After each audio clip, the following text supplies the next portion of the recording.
نبی کریم صلی اللہ علیہ وآلہ وسلم نے فرمایا، 4 لوگوں سے اللہ سخت نفرت کرتا ہے۔ نمبر 1، قسمیں کھا کر سودا بیچنے والے تاجر سے۔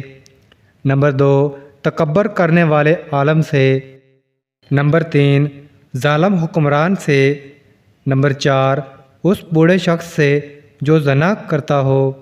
نبی کریم صلی اللہ علیہ وآلہ وسلم نے فرمایا، جس شخص میں یہ 4 باتیں ہوں وہ پکا منافق ہے۔ نمبر 1، جب کوئی بات بولے تو جھوٹ بولے۔ نمبر 2، جب کوئی وعدہ کرے تو نہ نبھائے۔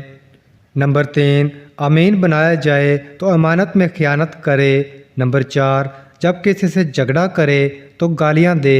نبی کریم صلی اللہ علیہ وآلہ وسلم نے فرمایا، جو شخص نماز بھی پڑھے اور گناہ بھی کرتا ہو تو اسے چاہیے اپنی نماز میں غور و فکر کرے۔ اگر اس کی نماز قبول ہو جاتی تو وہ گناہ سے بھی رک جاتا۔